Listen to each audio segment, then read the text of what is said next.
and welcome to the ID Talk podcast. My name is Peter Cantor, and I am the editor-in-chief of FindBiometrics and Mobile ID World, where we are in the midst of unpacking our 17th annual Year in Review survey. In celebration of a new decade in biometrics, we are interviewing identity industry leaders on ID Talk, discussing major milestones, trends, and topics from biometrics and identity throughout the past 10 years. That's why on this latest episode of ID Talk, I am pleased to welcome Matt Thompson, Senior Vice President, Civil Identity for North America at IDEMIA. Thompson and I talk about how attitudes towards identity have changed over the past 10 years, paving the way for IDEMIA's mobile identity technology. We go on to talk in depth about the functionality of the mobile ID and its successful deployments, as well as what the future will look like once the problem of converged identity is solved. We conclude with some talk of the FindBiometrics Year in Review findings, speculating what markets might begin to play a bigger role on the evolution of identity technology as we move ahead. I had a great time recording this interview, and I know you'll love hearing it, so without further ado, here is IDEMIA's Matt Thompson on the ID Talk podcast. I'm joined today by Matt Thompson, Senior Vice President, Civil Identity for North America at IDEMIA. Matt, thank you for joining me on the ID Talk podcast. Yeah, it's a pleasure to be on with you, Peter. Thank you. So I'd like to start on the topic of the past decade in identity. The 2010s were transformative in terms of the public perception around biometrics, thanks to fingerprint and face scanning on consumer mobile devices. But biometrics were only a part of a larger story about identity and mobility. And my question is, how have users' relationships to their digital identities changed over the past 10 years? Wow. I know it's a big one. It's a big question. And, the 2010s and this whole past decade has been really transformational because of a number of things I'd love to get into and excited about.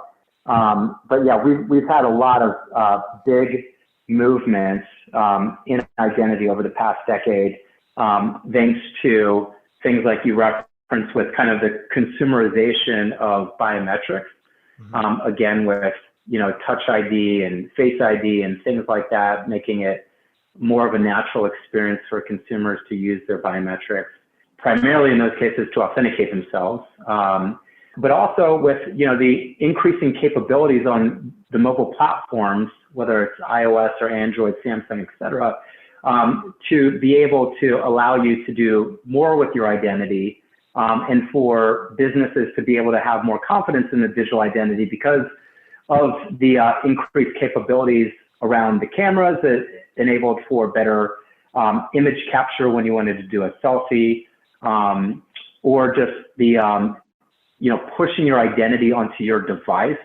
which is really a computer in your pocket or in your hand, that you can use a lot of the security features to be able to leverage that when you're trying to prove who you are. And then one of the most exciting things that we got in right before the end of the decade, in October of 2019, was launching the first mobile driver's license that is compliant with the international standards for mobile driver's license, which IDEMIA did with the state of Oklahoma. And that kind of culminates a lot of the evolution around kind of the mobile capabilities related to identity. But also, there was a lot of increasing focus on how identity was moving more towards the edge, as well as a focus on consumer identity access management, where prior decades, a lot of the focus was more on enterprise. Now, with the digitization of everything, organizations have been working to create better identity experiences than what was traditionally provided to the traditional IAM platforms or employee or enterprise identity access management, taking it to the consumer with much higher consumer expectations, really changed the game in terms of user experience, which became a much higher priority for organizations that are building identity solutions. And, kind of moving off of that a little bit, one of the bigger trends of the last half of the decade was this running spate of data breaches. And so in addition to that user experience, do you also find a larger demand just in order to try and solve this growing problem with fraud and hacking? That's a great point. Again, what's changed in identity over the last decade? We could spend hours talking through that. I focused obviously more on, the consumerization of biometrics as well as some of the stuff that was happening on mobile device. But absolutely, I mean, organizations broadly that have been relying on traditional, what I'd call traditional identity verification methods, have, because of the mass data breaches that have occurred over the past 10 years, they've had to look for new and better solutions because a lot of the traditional methods are now compromised because of these mass breaches and exposures of PII, that organizations are looking for new and better ways to establish kind of the root of trust with someone's identity, because things like the traditional knowledge-based authentication questions are not as trusted anymore. The mobile driver's license and ID is a really ambitious initiative, and IDEMIA is really actually making it happen, which is extremely exciting. Years in the making. Yeah, absolutely. And like, as you mentioned, there's a lot of standards that you have to adhere to, but I know that IDEMIA is also working to create those standards because this really is a frontier of identity as we move into the next decade. You mentioned Oklahoma, and I know you've undergone a few other pilots as well across a variety of use cases. What have you learned from these pilots? Yeah, and so I wouldn't actually, we did pilots, but with Oklahoma, it's a general availability. Any Oklahoma resident can get an Oklahoma mobile ID, and that's true for the other two states that we launched mobile IDs with in 2019 as well, Arizona and Alabama. And so tremendous lessons learned. And one is just how critical designing identity solutions that consumers will love and use is such a high priority. So, it goes back to the evolution in identity over the last decade from enterprise to more consumerization of identity access management tools. We've looked at designing these identity experiences in the mobile ID for these states to be ones that customers will intuitively understand, and we can easily walk them through the process. And then, now that they have a digital complement and eventually replacement for their physical driver's license, how do I now engage and interact with this new digital identity that is going to become my de facto ID for in-person proofing as well as for proving who I am online? And so, designing for the consumer, extensive focus on that, and we got a lot of lessons learned through that. The other piece is the acceptance side and doing things to make it easier for businesses to accept these new mobile IDs. Again, that will be a complement and eventually a replacement to the physical driver's license, but building out and educating the businesses and government agencies that need to accept these so that people have places to use them. Tons of lessons learned about how to make it easy for them to accept them and understand how to use and leverage kind of this new generation of ID capabilities that we're coming out with. Mobile connected life demands a revolution in ID, and IDEMIA is leading the charge. The IDEMIA Mobile ID is a digital credential based on your driver's license that lives in a fully integrated mobile app on your phone. The credential conforms to industry and international standards and functions like a physical driver's license that has been upgraded for a digital lifestyle, allowing you to securely assert your identity both in person and online. A mobile-centric profile with your picture, personally identifiable information, license class restrictions, and badges for supplemental data, like veteran status or donor card, makes everything easy to see and understand at a glance, while a validation button allows for real-time authentication. Other government issue ID types and sources are naturally also supported. Learn how you can participate in making the mobile ID a nationwide reality. It's time to put identity at the core of connected America by visiting idemia.com. And now, back to the podcast.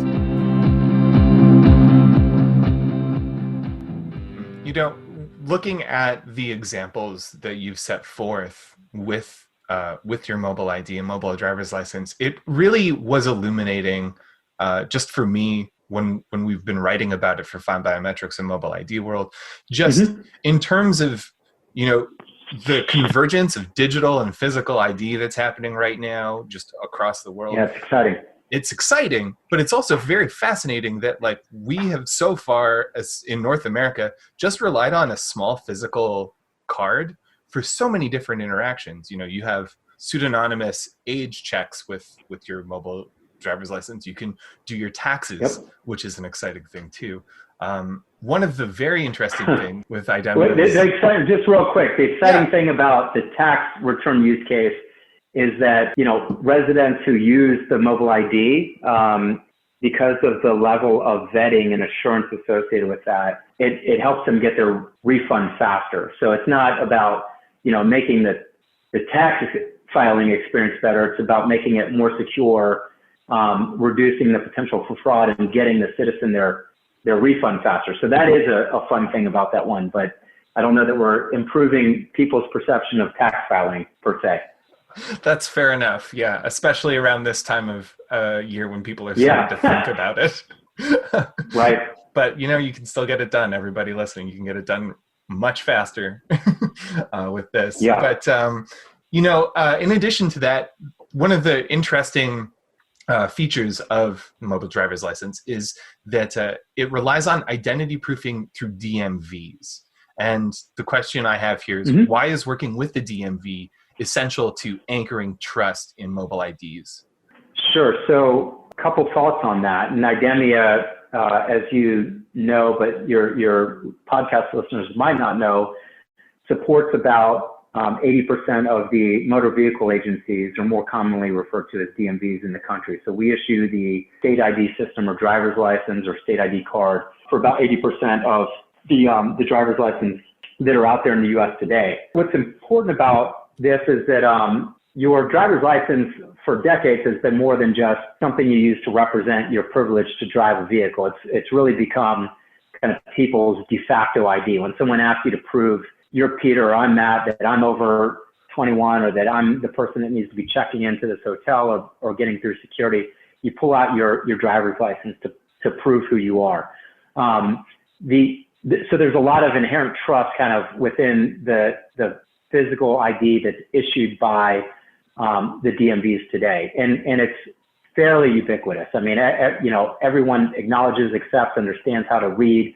And, it's produced at scale in the U.S. Over 200 million people in the U.S. have physical driver's license today. And so a lot of people know and recognize that. What's important in the digital context is a couple things. One, with Real ID, there's a common standard now across the country in terms of how people are kind of vetted and verified in person in order to issue a Real ID credential. So it's kind of created a common high watermark in terms of what state DMVs need to do in order to verify who you are before they give you a driver's license that's Real ID compliant.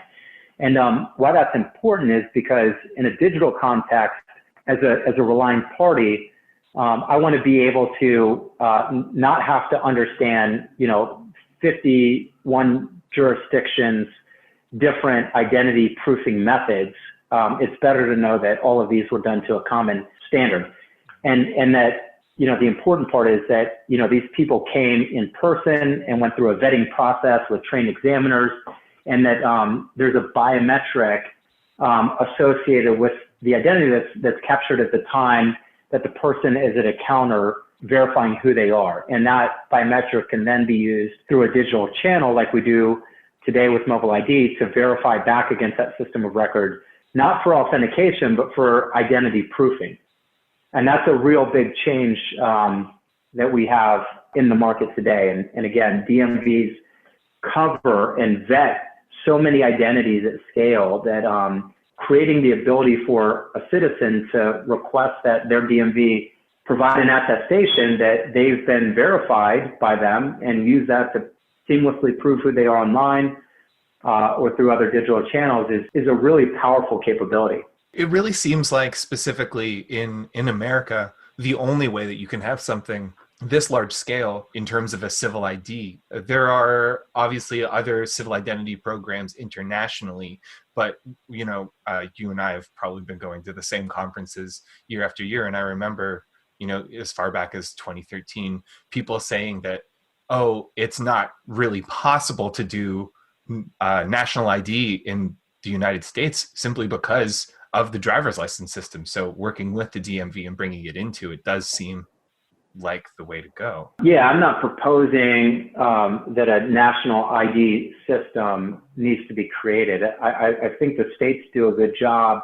I do think there's benefits and efficiencies in a digital context with real ID, kind of creating kind of a national standard for how people are vetted. But as far as the ID programs, I think it makes a lot of sense in, continuing the model we have today where state agencies, specifically motor vehicle agencies, are the ones that are effectively the identity bureaus because they have this, large footprint in their respective states and the ability to process their citizens for identity transactions. I mean, that's really what you're doing when you go in to the DMV is you're going through an identity transaction in person.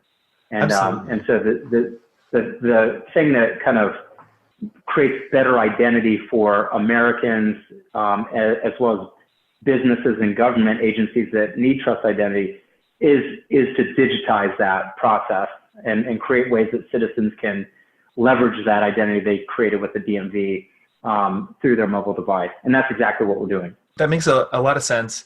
And, further to that, this particular example that we've been talking about is very much in the North American context, but there is clear potential for this to be used as a travel document. And I'm wondering, IDEMIA being a global company, do you see the potential of international expansion of your mobile ID technology, or perhaps even functionality for Americans abroad?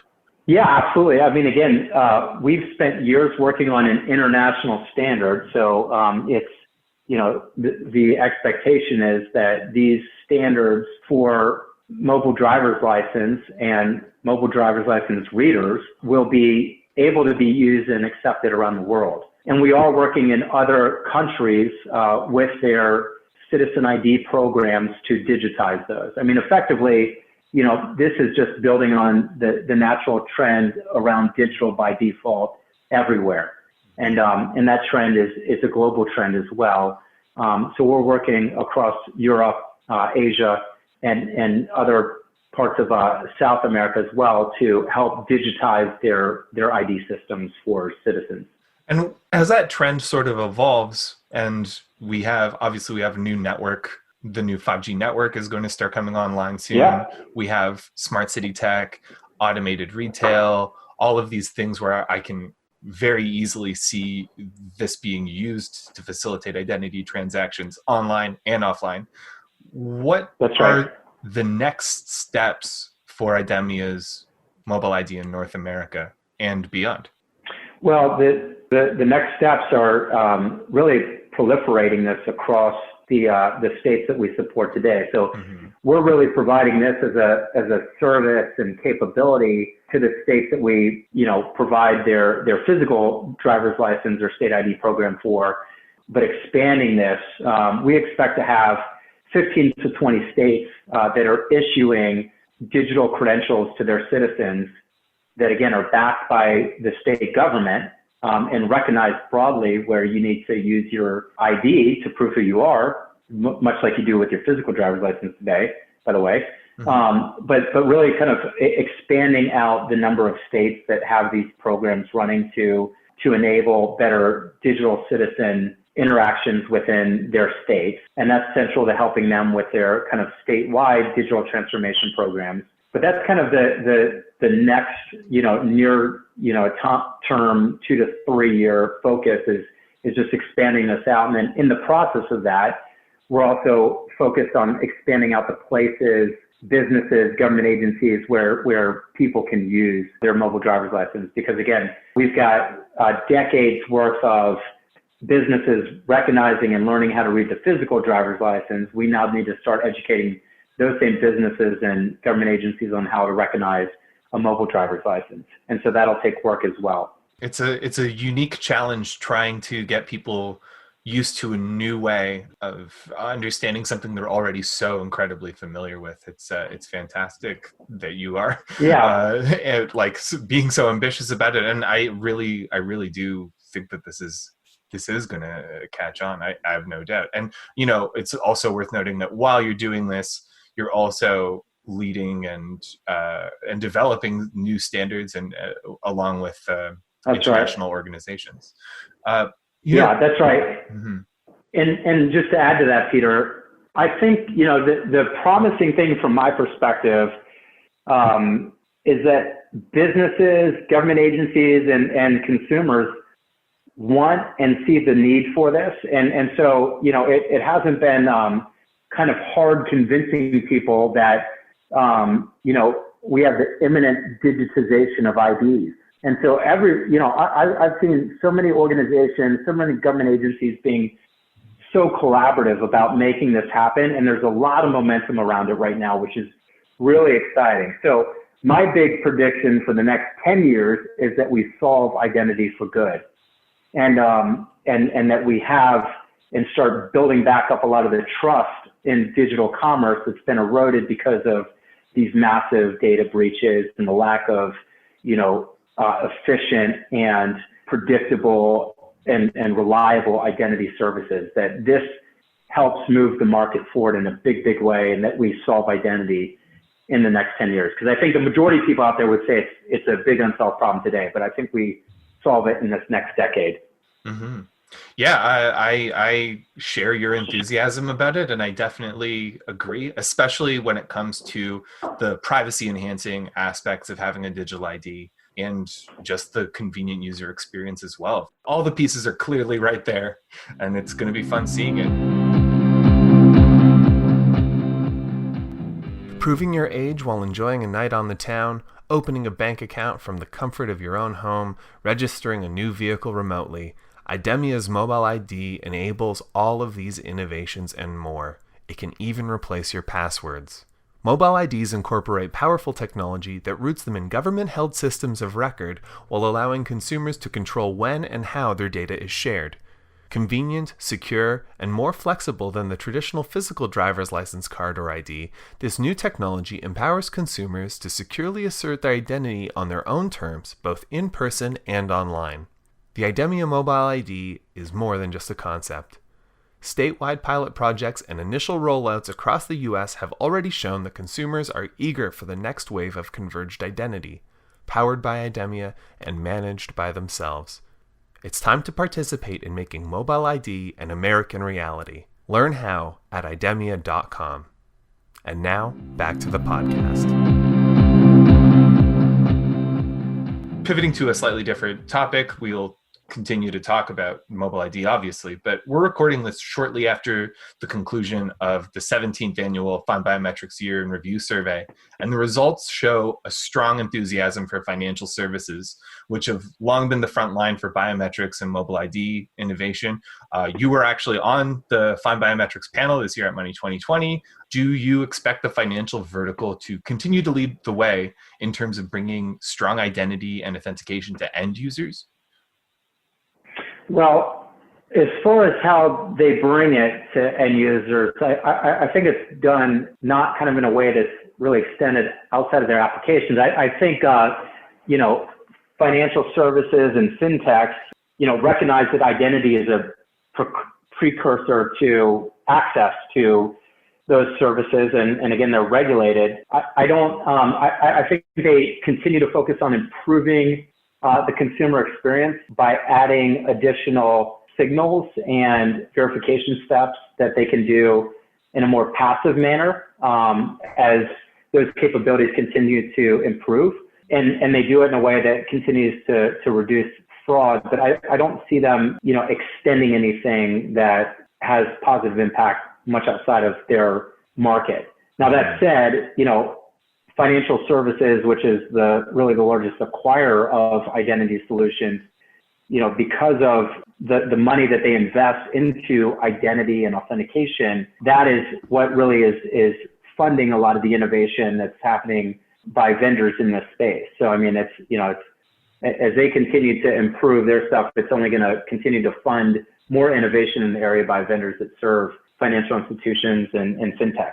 So I see that continuing. And I was a part of Capital One's team before IDEMIA, and we were laser focused on consumer experience and, protecting consumers' accounts through better identity solutions and experiences. So I think that trend, continues to lead the way for the rest of the industries. It does seem to make a lot of sense, especially looking back on it, that the biometrics and mobile identity revolution would sort of start in FinServe, just because there are a lot of low-risk transactions that they can test the waters with. But now that everything's sort of, the biometrics market and the mobile ID market has really gotten to a level of quality where we can really depend on this as a real security tool, an identity tool. Do you expect other markets to play a larger role going forward? One of the ones that comes to mind immediately is healthcare. Healthcare. Yeah, I knew you were going to say healthcare. Sure. Again, as healthcare, transportation, government, as government continues to invest in digital access, I think those are the primary drivers, going into the future. So while it's been almost all financial services, I think those other areas start to really pick up in terms of investing in the companies that, that they need to procure these solutions from. So I think just the digitization of these other industries will help fuel more innovation and identity in the next decade. Again, which goes back to my prediction that we do this 10 years from now, and we're talking about how we've solved identity and we're moving on to the next thing. And so concludes my conversation with Matt Thompson, Senior Vice President, Civil Identity for North America at IDEMIA. To learn more about the topics discussed in this episode, visit idemia.com. And be sure to visit FindBiometrics.com to read our Year in Review featured coverage, in which our expert editorial team is analyzing the intriguing results of our recently complete Year in Review survey. I want to thank Matt again for joining me on this episode. Our podcast theme music is by Logomrad. I have been your host, Peter Counter. Thank you once again for listening to the ID Talk podcast.